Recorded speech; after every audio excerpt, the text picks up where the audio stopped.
Good afternoon, everyone. We're going to start the session on health journalism between the Parallel Pond.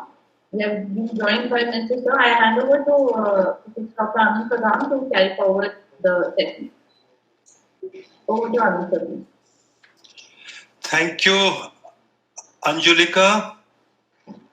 Good afternoon and a very warm welcome to IMC's virtual orientation program, sir.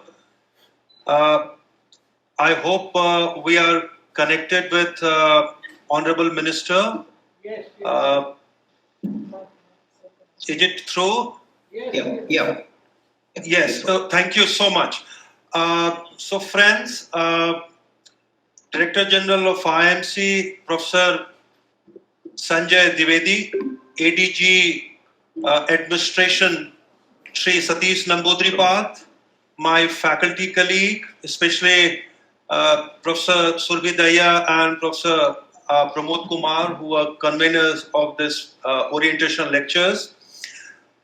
A very warm welcome to you, sir, to orientation program of Indian Institute of Mass Communication.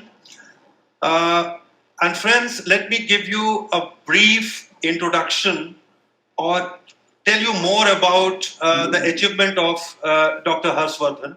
As you all know, Dr. Harshvardhan is presently Union Minister of Health and Family Welfare, Science and Technology, and Earth Sciences. He is an ENT surgeon by profession. As a Health Minister of Delhi in 90s, he was instrumental in initiating the public pulse polio campaign in Delhi, and then subsequently contributed in eradicating polio from India. And that was one of the crucial and most important achievement in the area of public health. He was also at the forefront of the battle against tobacco and drug abuse and was instrumental in the enactment of several laws, including the Delhi Provision of Smoking in Public Places and Non-Smokers Health Protection Act to tackle these problems. His proactive handling of the ongoing COVID-19 pandemic has helped India to keep the spread of the pandemic to the minimum. His commendable work in combating the pandemic in this densely populated country has won him a lot of ovation. He is known for his powerful oratory, engaging personality, and unwavering commitment, seeking to bring positive change in the lives of millions of people in this country.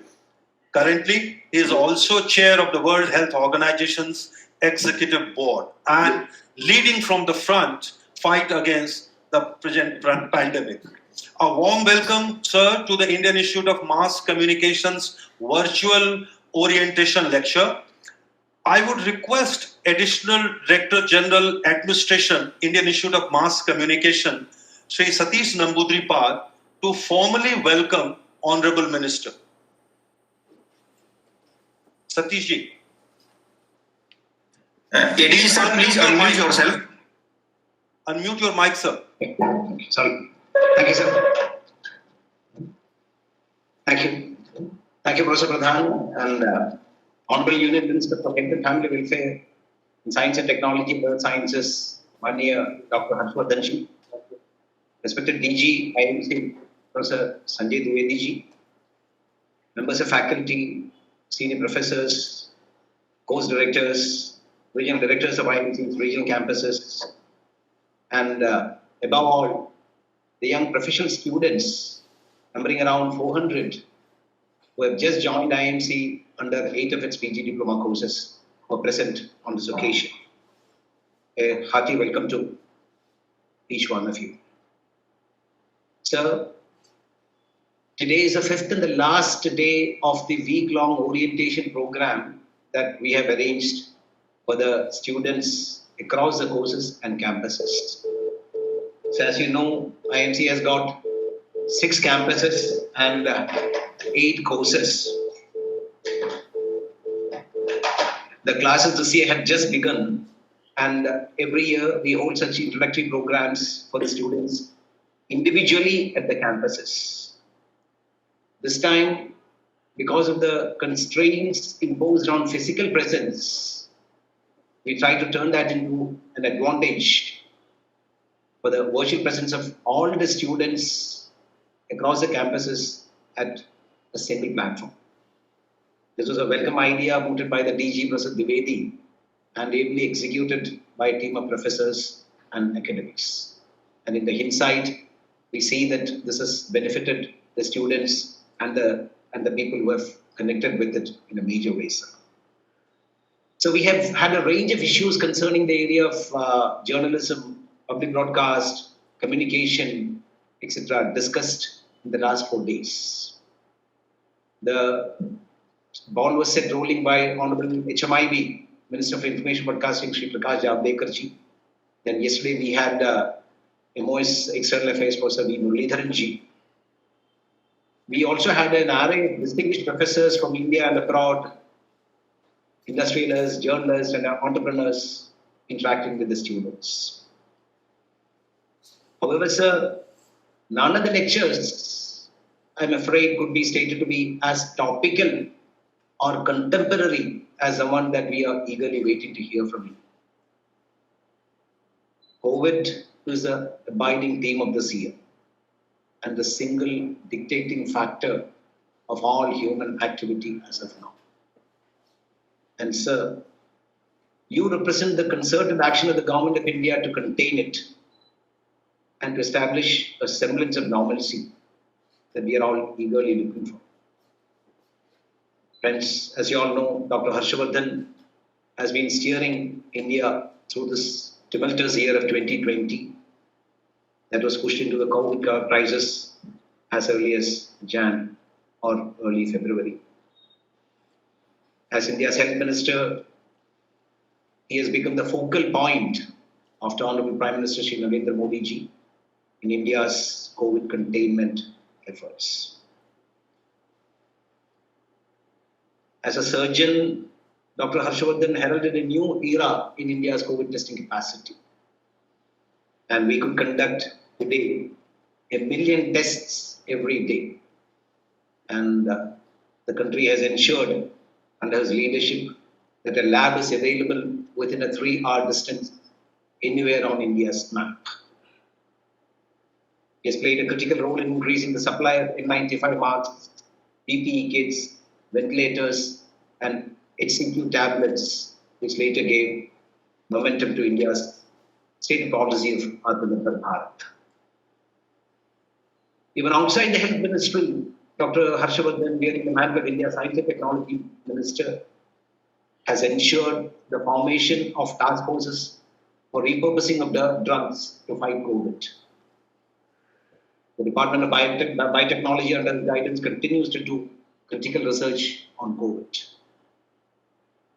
Before being the COVID man, he was India's polio man. Dr. Pradhan, Professor Pradhan had mentioned about his abiding contribution in that area and his role as a crusader of non-smokers and being instrumental in designing legislations banning people from smoking in public places. He's also passionate about child and mental health, and under his leadership, several visionary schemes have been launched by the Health Ministry. Equally passionate about TB, the scourge of TB, and removing it from the surface of our motherland. On a personal side, as a couple of my friends in the Health Ministry have been saying, he's a very affectionate, invigorating, and somebody who works by building consensus. He's recalled as one of the leaders known by Sri Atal Bihari Vajpayee ji. So I can go on and on, but we are not gathered here to hear me talking about you, sir, but the minister talking about how he is grappling with the situation and taking the country forward. Sir, we're extremely grateful for your valuable time. We all know how hard-pressed you are for that. And your presence in our midst, and I'm sure that each one of us would be hugely benefited by your words, experience sharing, and words of caution in these days of whole pandemic. Thank you once again, sir, for your time, and a very warm welcome to you to our midst. Thank you. Thank you very much. Thank you so much, ADJ Sri Satish Namboodiripal. Now, without wasting more time, I would request Honorable Union Minister of Health and Family Welfare, Science and Technology, Earth Sciences, Dr. Harshvardhan, to deliver his orientation lecture on the role of health journalism during the raging pandemic. Honorable Minister, sir. Thank you, Professor Dr. Anand Pradhan. Professor Sanjay Dwivedi, Director General of Indian Institute of Mass Communications, Shri K. Satish Nambudri Padji, Additional Director General Administration for the Indian Institute of Mass Communications, thank you for your kind words regarding me. Professor Surbhi Daya, convener of this program, and also my friend from long back, Professor Dr. Pramod Kumar, co-convener of the program, who has been covering health for quite some time during my early years in public life, so I know him since then. And all the young, I would call you the future of India. It's means although journalists and media, this is a fourth pillar of democracy, but I consider that this fourth pillar is the most important pillar, maybe even more important than the pillar that governs judiciary, executive, and the political field to which I belong right now. But I, with my own experience of whatever I have spent in my public life in the last 27 years or so, feel that you are probably the most important pillar of democracy. If you desire, if you plan, if you have a vision, and if you put your heart and soul into what you are supposed to be doing, you can deliver the richest of dividends for the country. That is what I personally feel. So, first of all, let me thank all of you at the Indian Institute of Mass Communication. Though I have a great feeling for journalists, and if anybody has to ask me who are your most dear people after your family members in your life, so if I have to tell you very honestly, my most dear people have been in the last 3 decades or so, they have been the journalists. Even if a journalist writes something which is contrary to what I want or what I may have advised, but I can tell you very honestly, I have learned so much during the last 3 decades from the critical articles of the journalists about me or my ministries. That's how I look at journalism. And you are, for me, some of the most dear people in my life. And before I talk, I know the limitations of time. Before I talk and give you a brief overview of what we have been doing together for COVID during the last 11 months, I have to personally express my deepest sense of appreciation and tributes to the great work that we have done over the past 10-11 months. And all through, at all forums in the whole 10 months, even at the international forums of World Health Organization and many other international UN partners, at every forum I have said that my list of COVID warriors includes the journalists very high in the order. And I know and I have seen from the closest of quarters, while visiting hospitals, while visiting COVID wards, while being part of many activities which are very difficult to attend in these COVID times. And of course, in all my activities that I have been part of in the last 10 months. I find the journalists are there around me, around that activity, and working at ground zero, working round the clock, and reporting to the people of India, to the people of the whole world, what's happening on the ground. And unfortunately, we have even lost some of our very dear journalists during this COVID time. And I think even in the last few days or so, 1 or 2 weeks itself, we lost some 3 journalists around Delhi, in Delhi. I have to first of all pay my heartfelt tributes to the memory of those whom we lost, and of course to all COVID warriors through you, and you are all going to be the budding warriors for a new India, which Prime Minister Modi ji has a very strong, cherished dream of delivering a new India to every Indian by 2022, where we can bring back smile on everybody's face, we can impart good quality health and education and nutritional support to every child, and we can ensure that there is dignity restored for every woman and of course for every senior citizen, and we have humanism and nationalism prevailing all around in plenty. That's what is the dream of our Prime Minister, and I can see that all of you, the young journalists of tomorrow, you have to play a very big role in this particular field.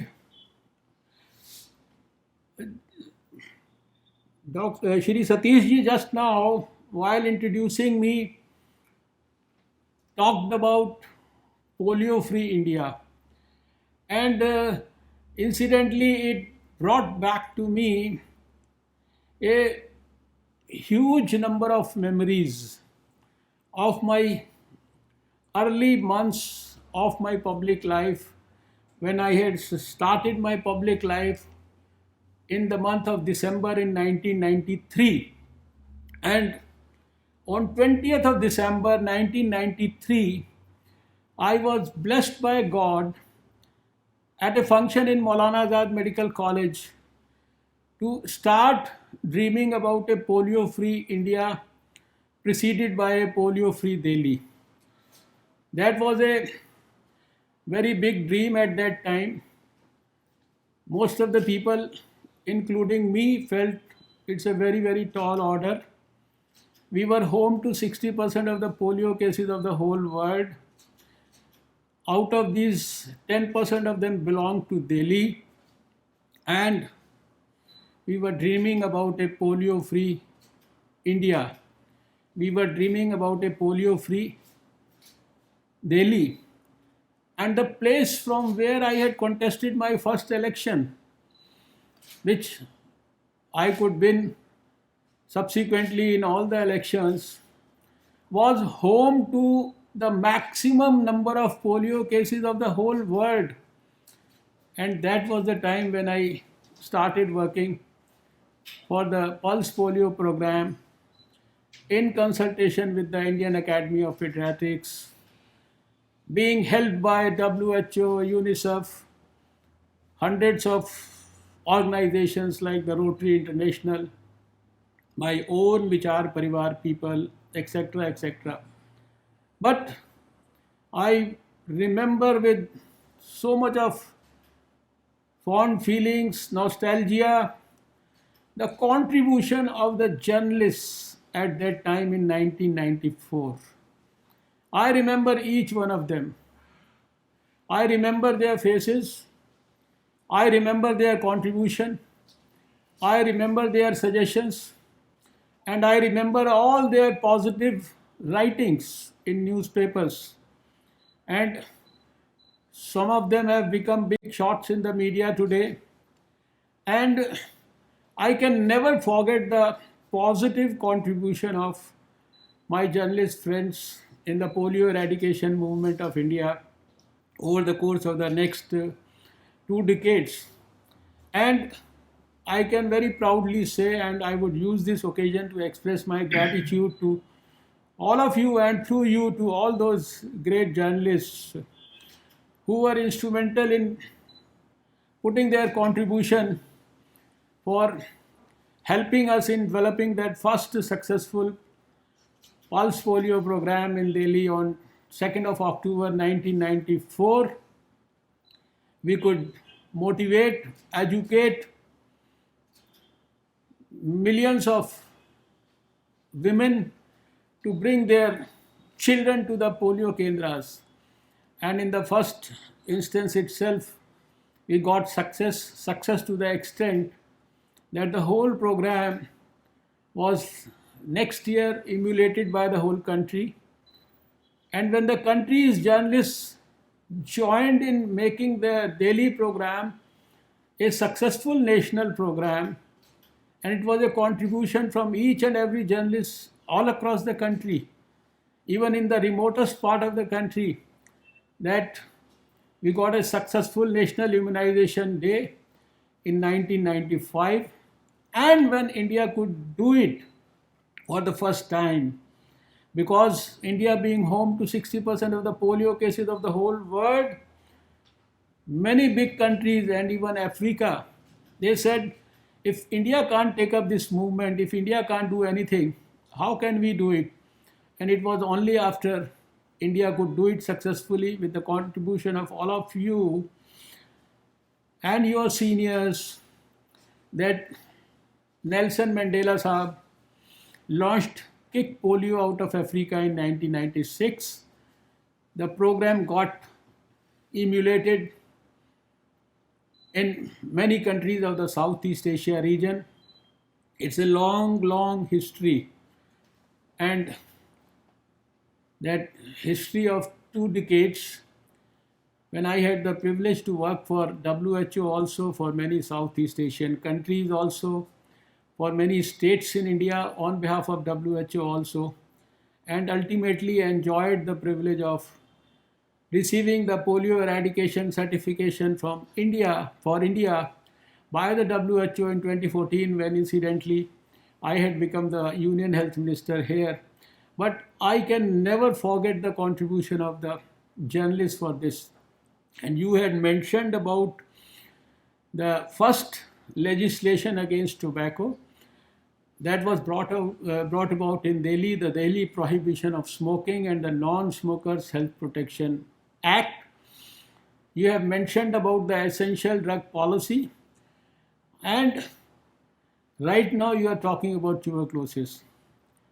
I can never forget that how could we get that first legislation against tobacco and smoking in India without the support of the journalist community. With such a powerful tobacco lobby in this country, it would not have been possible. And I know that when we could do it successfully in Delhi, ultimately we were instrumental in helping WHO launch the FCTC. It was a huge program in India under the Prime Minister Shri Atal Bihari Vajpayee, in the presence of the WHO's Director General Dr. Brundtland, somewhere in 2001 and 2002. So the point that I am trying to make is that journalists, if they desire and if they are keen and if they are sincere, most of the time they are so, and most of you are like that only. You have enough of knowledge, enough of vision. You can contribute very significantly to the growth story of the country, and particularly for the field of health. I have always believed that delivering a model of health for all, successful model of health for all, which the World Health Organization has been driving since the 70s. They gave a slogan, Health for All, by the year 2000. And they have been dreaming about it. we are already in 2020. I strongly feel that if any country can successfully deliver this health for all for the whole world, it is India, because we have enough of experience, we have enough of good quality DNA, we have enough of past ancient medical wisdom, and we have been able to achieve big things, including eradication of smallpox, eradication of poliomyelitis, such a robust universal immunization program, giving vaccine to crores of children, and a very powerful program around women's health, etc., etc. So this is where I see, and right now, for me, the most ambitious target is to eliminate tuberculosis by 2025. And I'm sure that if the journalists of India will take up tuberculosis elimination program as their own program, and if they would also develop a dream like us in the health ministry and blend their dream with our dream, we should be able to see a eliminated tuberculosis from our country by 2025. This you can take up as my appeal for this program, using this opportunity to basically ask you to be contributing the might of your pen, because ultimately your pen is more powerful than the pen of anybody, whether a politician or a judiciary person or an executive person. This is what I feel, because you can revolutionize thinking, you can change the attitude of people, you can convert all negativity into positivity, and you also have the potential, unfortunately, to convert positivity into negativity also, because though there are laudable initiatives where we hear about programs like Better India, India which is progressing so fast. There are people who are painting the right picture before the whole lot of people, and there are, you see, people who always love to find out the worst and then paint that in their own way. So this is just to make a humble beginning, paying my tributes to your contribution that at least I have personally experienced over the years. And one more thing I would like to mention, that when I had launched the Essential Drug Program of WHO in 1995 in Delhi, and this was then acclaimed by the WHO as the Delhi model, which was replicated by 12 states in India and a couple of countries in the whole world. We used to call our journalist friends and say that every 3 months I will call you, put everything in a most transparent manner before you, and I would like your suggestions, and you point out the deficiencies in it. So I had the support and the guidance of so many intelligent journalists at that time, and that is because of that I can recall those times also with a lot of great feelings. Well, coming back to COVID, you see, I personally feel that this COVID era, the year 2020, for me, I started my journey in the fight against COVID on 8th of January of this year. It was within less than 24 to 48 hours of the WHO receiving information from China about these cases of pneumonia occurring in China, and they attributed them to a new coronavirus. In this ministry, in Nirman Bhavan, in this building itself, we had organized our first meeting of experts on 8th of January. And then from that 8th of January, today we are into the 11th month. It has been a long journey.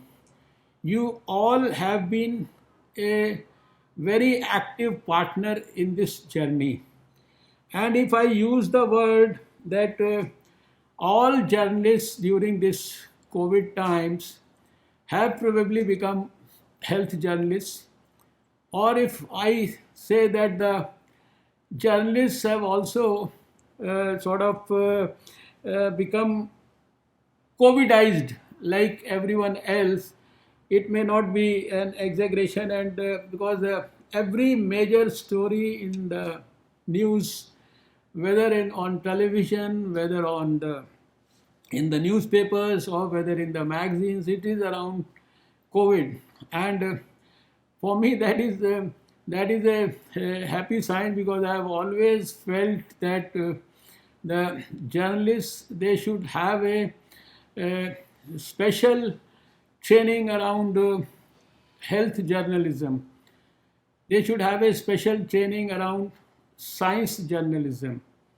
And those who cover science, they will recall that when Shri Rajendra Prabhuji was alive, one of the most respected, senior most science journalists of the country, I initiated, along with my ministry, training program for the journalists. We organized good quality workshops of science journalists in Delhi, and we organized them in Goa to acclimatize the journalists around science.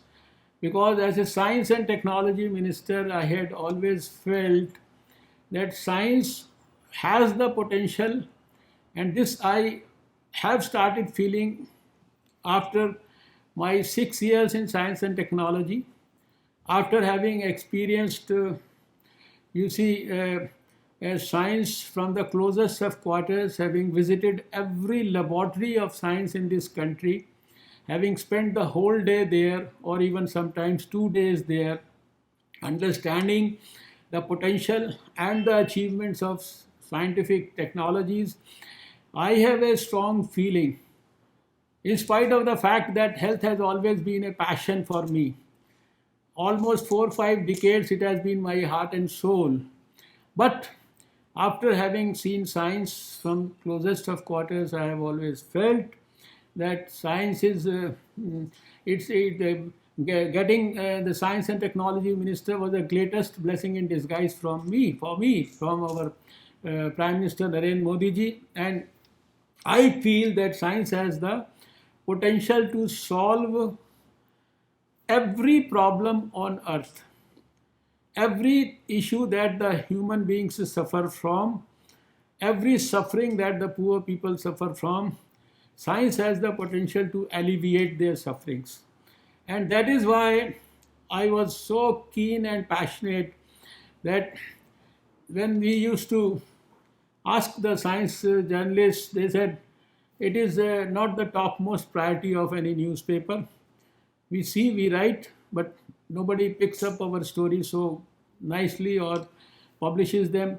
So we tried to institutionalize this mechanism of helping science journalists understand science in a much better way, so that they can communicate in a better way. We provide them access to the laboratories, institutionalize this training. And that is what I feel where science and health journalism is so important, because public health, has the potential to deliver so much of good quality information, teaching, education to every person, that 90% of your health can be supported by prevention, positive health attitude, and of course, promotive health. This is what needs to be emphasized, stressed, and we have been trying to create a movement around this issue through the development of 150,000 health and wellness centers all over the country. I strongly feel that every young budding journalist should have good quality support for public health issues, for issues related to epidemiology and biostatistics. I think minimum these things need to be understood by all of you, and this is where I will use this forum to maybe suggest or offer that if the Indian Institute of Mass Communication wants any good quality collaboration with the Ministry of Health or further strengthening of the institutionalized uh, collaboration with the Ministry of Science and Technology to see that their young budding journalists of tomorrow, they have further adequate amount of good quality training in science and public health. I think that would be a great boon for the country also. I was talking about the COVIDized journalists that we all have become during the course of the last 9 months. This 10 months journey has been very, very, I would say, very exhaustive, and so many things have happened during the course of these 10 months, from starting with point of entry surveillance, community surveillance, providing detailed advisories to the states, to the lockdown, to the Janta curfew, and to, as you mentioned, scaling up and upgrading and ensuring that a country which was lacking in everything during the initial stages, whether it was the PPEs or the N95 masks or the ventilators or the drugs or the testing kits or the labs, we are today self-sufficient in everything and in a position to export from a lab to over 2,100 labs, to the highest recovery rate in the whole world, to almost the lowest fatality rate in the whole world, to over 1 million tests per day, to having validated over 1,000 kits during the course of these 10 months, to having isolated the virus, being amongst the first few countries to do that, to have done genome sequencing of over 4,000 viruses, to have created biorepositories for almost 40,000 viruses, for ensuring that we can do good quality research, providing support and hand holding to hundreds of startups, and now to be marching ahead almost with as much success as anyone equally successful anywhere in the world into the vaccine development front. India has done remarkably well under Prime Minister Narendra Modi during the course of the last 10-11 months, and you have all been very strong partners in our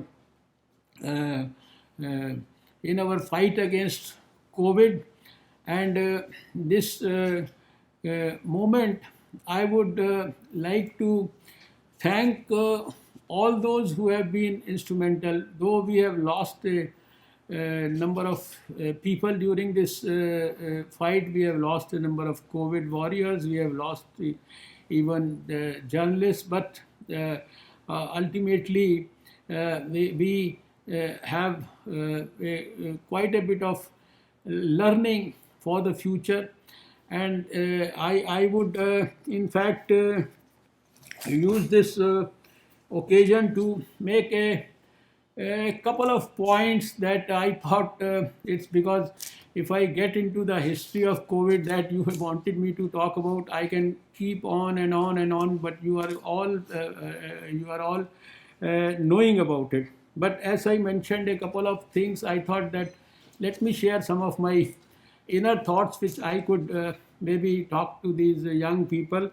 I mentioned that about my suggestion for training around epidemiology and public health and biostatistics, and also around this communication in science journalism, and then creating that institutionalized mechanism.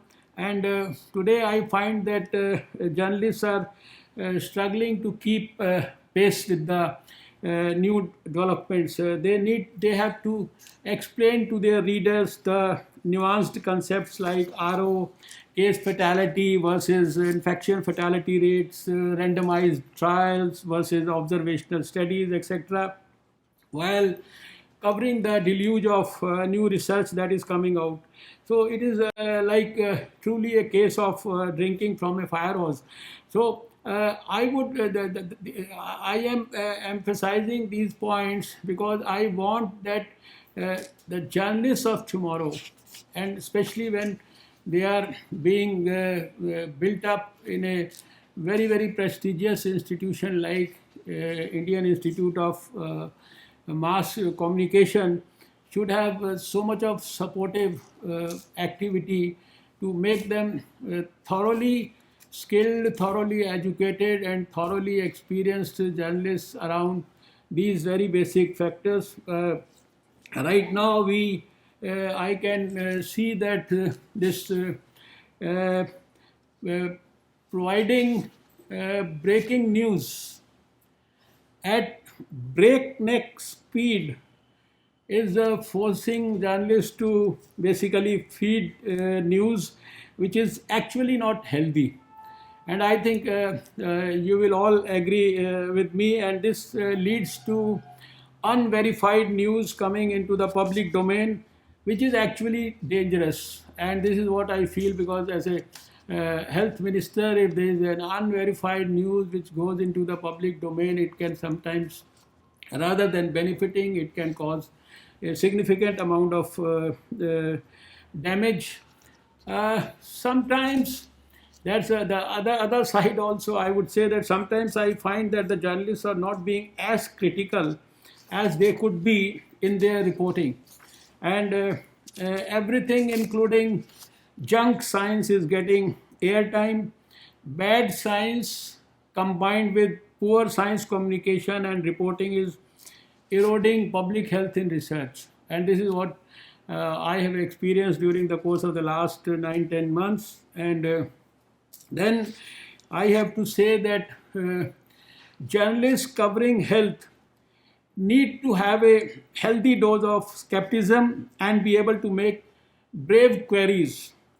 Sometimes I think that the golden days of journalism are a thing of the past, when media houses could overturn governments.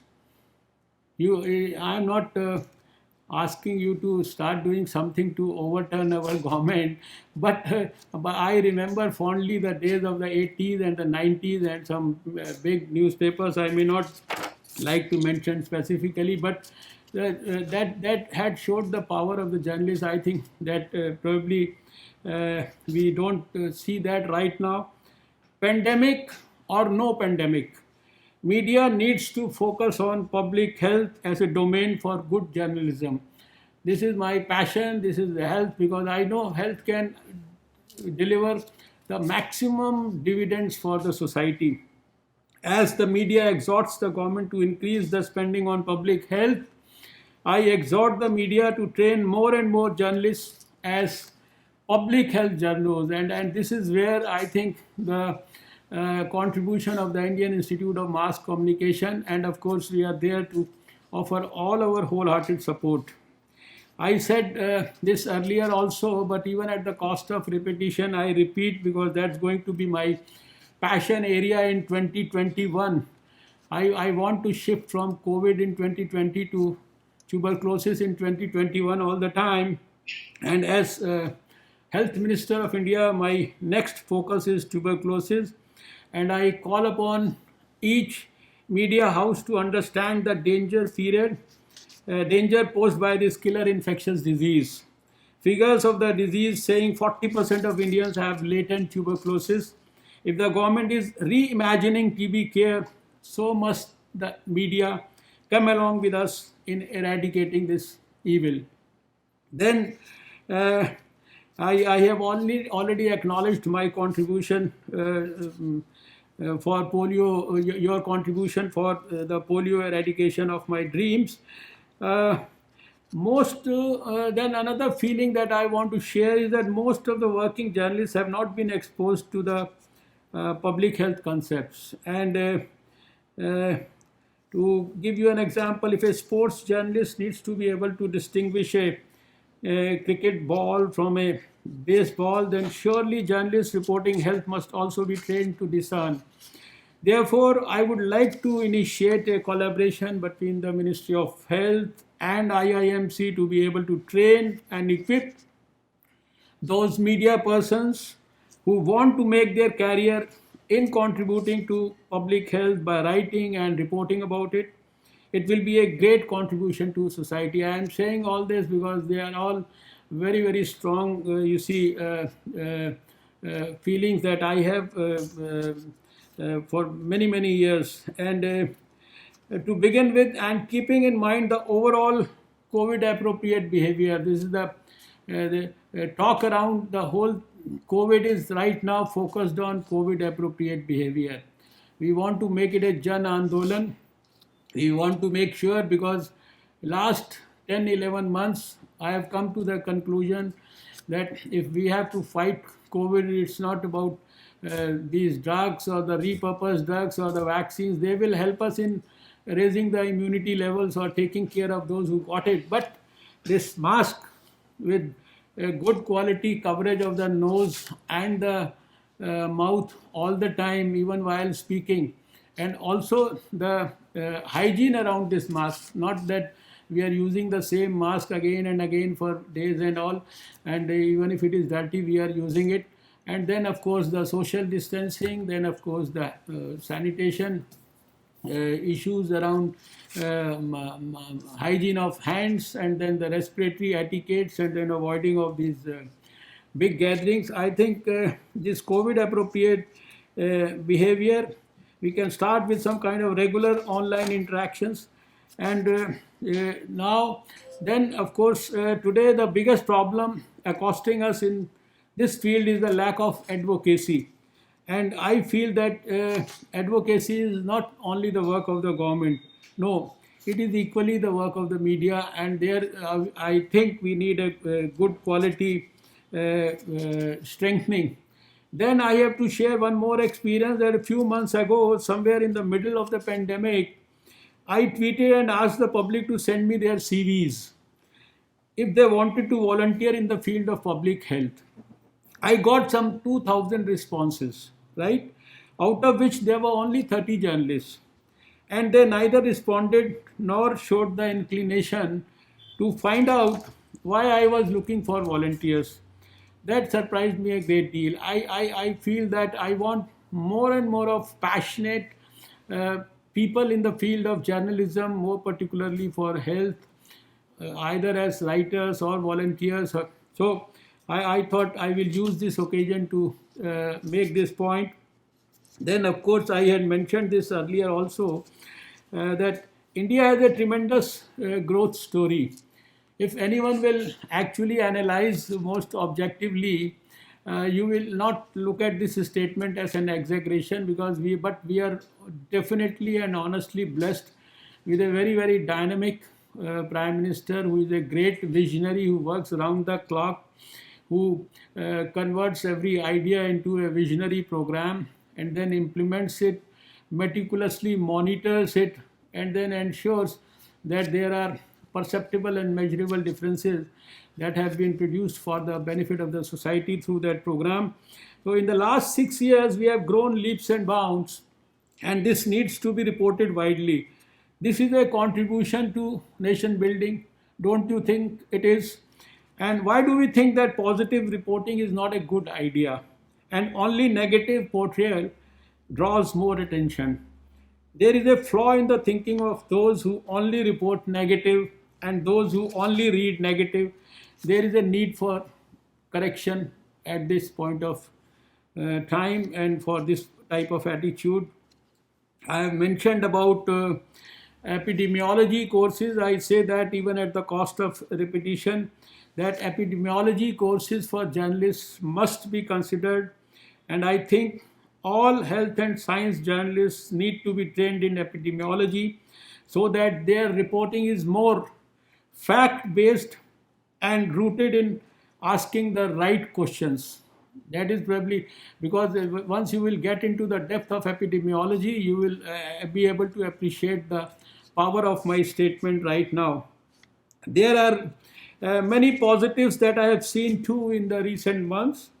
I was gratified by the response from journalist friends who went out of their way to report the COVID tragedies without fear of contracting infections and then even unfortunately dying also.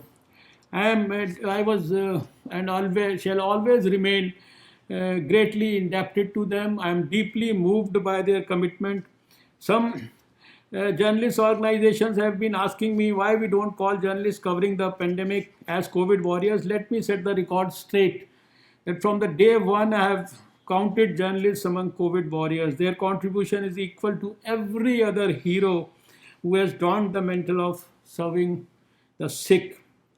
Please understand that one small misreporting can cause huge damage. My biggest learning has been that it is so easy to misunderstand and misinterpret findings in public health studies if due diligence is not done regarding facts and data available in the public domain. During the pandemic, some journalists made stories after talking to just one expert. That is not balanced journalism in times of a global crisis. There were others who went to the extent of recording, and I had my personal experience of recording telephonic interviews of doomsayers who predicted that millions of people will die in India because of the density of our population and lack of infrastructure. You remember those interviews? Experts interviewed again and again by different people. They had said 300 million people will suffer. Millions would have died by July, August. Nothing of that sort happened. And I feel that the journalists must show the resilience to hold such stories at delicate times like these when public morale can go down because of just one news item. You have to think hard.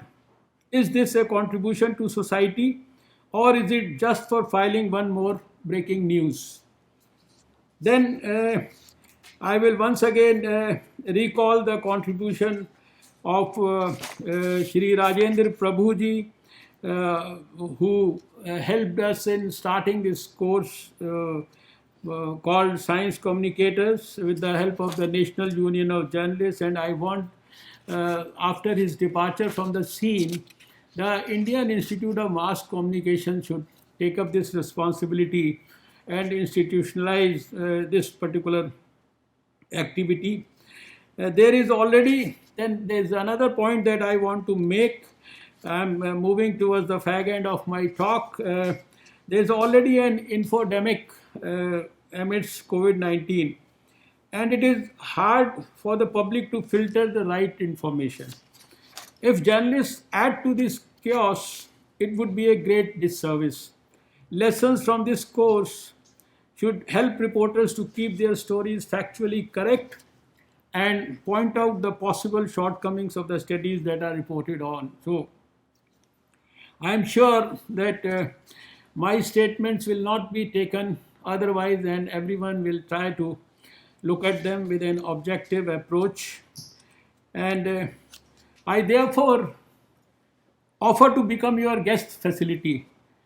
Otherwise, also, I have never been given the opportunity of even seeing your Indian Institute of Mass Communications in my last 26 years of public life, in spite of the fact that I have been friends to so many of your alumni and your senior people, and everybody who goes there becomes a director. They have been friends, but I have never had this opportunity. So I feel and I offer that I can become your guest facility. And I call upon Dr. Sanjay Dwivedi to call me more often so that as the health minister and a person with a medical background, I may share my views with intelligent and budding journalists. I know I have always been convinced that the brightest of ideas and the brightest of vision, it is always with the young people. And I am sure that these young budding journalists, they are really the future of India.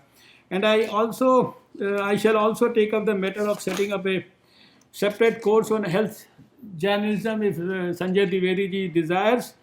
So, and I can see my own selfish interest in this, that at least once I retire from politics, I will have some job in Indian Institute of Mass Communications ultimately.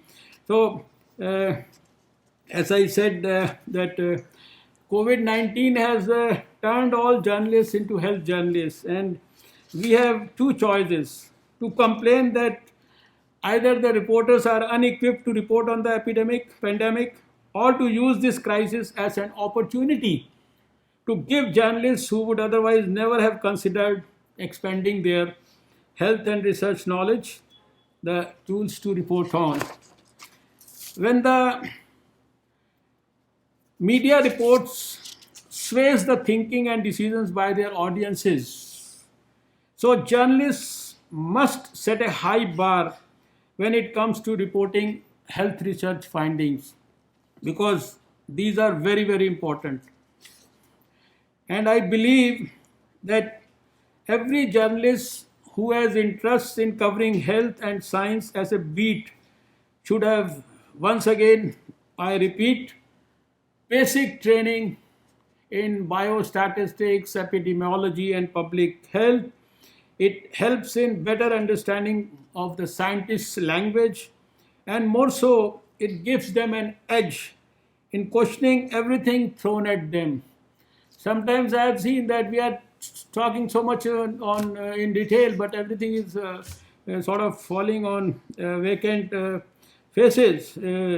Ideally, it is important that journalists must get these trainings in their journalism schools themselves, and at a minimum, some sort of a degree program in health journalism must cover all these aspects. I think I am proposing that, and whatever support the government can provide, if you are proactive and receptive, we can give it. We need to teach journalism and communication to all public health students and public health to all journalism students. And there has to be an institutionalized exchange between these two types of institution. And for this to happen, schools of public health must collaborate more with journalism schools and media houses. There are a few schools that offer dual degree programs that straddle public health and journalism in America. We can take a cue from them and probably even look at collaborating with them. India's projection must be positive as well. An example to cite is, I mentioned about it, the Better India, which is feeding the best of stories from the Indian peninsula. We must showcase our country and our developments. Our success stories should be showcased to boost the confidence of the people. The whole world acknowledges India's growth story now. It is a stupendous story, but enough justice is not being done to it. And then finally, I have to say that news goes viral without being fact checked. You know, the health ministry has a fact check sheet. We every day 3-4 times we have to put that fact check, because there's so many unverified news going viral around. So this is wrong. It misleads the public. And as I said earlier, you are the fourth pillar of democracy, as powerful as the executive, as powerful as the judiciary, and as powerful as the parliament. The power of the pen is ultimate. It can change the world. It can be the real harbinger of change. This is what I feel. I think I can keep on talking and talking. I know that many of you must be becoming restless because you have another program to start. And I may tell you that I started by my day today with two very pious programs. And today being the National Organ Donation Day also, 27th of November, I started my day at 10 o'clock with a program where 79,572 CRPF Jawans, they had signed their organ donation and body donation pledge forms and in the presence of their senior most, the leaders, they had handed over that to me, and we could, in their presence, in the presence of these, of course, virtually, we could promote the organ donation movement in a big way. There were so many things around that. It was followed by another program where our national organ, tissue, and transplant organization, NOTO, our SOTO, that is our ROTO, the regional organ tissue transplant organization, and our SOTO, the state tissue transplant, state organ tissue transplant organization. All of them together, they were, and many of the donors, families who had given their lungs, liver, kidney, the brain dead people. So a lot of emotions around that. And those who had received those people, there was a program again. We honored the states performing well, and we honored the transplant coordinator. So it was a very hugely successful emotional program. So for me, the day has been great day, because for the first time in my 27 years of public life, I have been invited by the Indian Institute of Mass Communication and being given the privilege of interacting with my dear 400 journalists of tomorrow, whom I want at least to become, they should know everything else, but they should all be knowing public health and science in great detail. And I am willing to offer them all my support. Even if the Indian Institute of Mass Communication doesn't support you, the Health Ministry and the Science and Technology Ministry is there to support you with any program that you would come and propose to me. So with these few words, once again, thank you so much.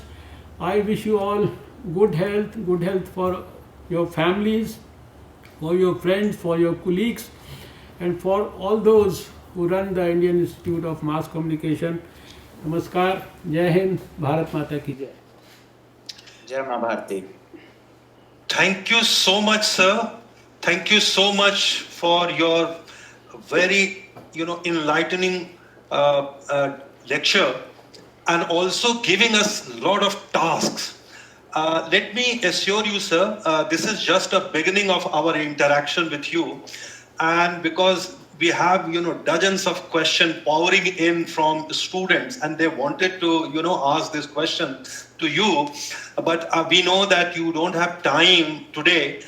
So this is just a beginning. In future also, we would certainly like to invite you in the campus. It's a very beautiful campus. And also, let me assure you, sir, we are actively pursuing and planning to launch a master's program in public health. And with your kind support, sir, very soon, in our able guidance of our Director General, Professor Sanjay Dwivedi, our ADJ, Shri K.S. Namboodiripad, very soon we will be launching, and already in our, postgraduate diploma programs, we have a module on public health. And as you suggested, sir, after this pandemic, especially epidemiology, biostatistics, public health, these are the areas where we must teach and, educate our students of journalism and communication.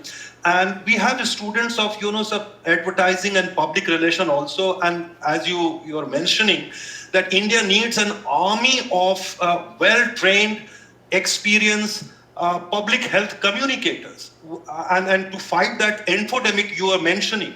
So I think you have given us a lot of tasks, and we will certainly try our best to, deliver on those tasks under the able leadership of our DG, Professor Sanjay Dwivedi. Thank you very much. And dear students, because the paucity of time, our Honorable Minister has given so much time to us, and he has interacted, he has opened a lot of issues and subjects. But in future, sir, we hope that you will again spare time for us. Now, I would request Professor Pramod Kumar to officially deliver vote of thanks. Thank you, Mr. Pradhan. I I have been following and covering Dr. Harshvardhan ji as a journalist for the last almost 3 decades, and I have seen his commitment to health. I remember the then Prime Minister of India, Sri Atal Bihari Vajpayee, had described him as Swasthya Vardhan. Shows his commitment to health, and we have seen, I have witnessed how he conceived the idea of polio-free India. He started from Delhi, and we have now seen India is polio-free. And I hope we will continue to receive his guidance, blessings. And as he said, we are ready to start a course in health journalism, and we would also start a course in science and technology journalism, and we would be happy to welcome Dr. Harshvardhan ji in the campus. Thank you very much, sir, for sparing time for our students. And the lecture has been so much enlightening and motivating that you have already answered most of the questions. Thank you very much, sir. I express my sincere thanks on behalf of the IIMC, and we would surely welcome you in the campus shortly. Thank you very much, sir.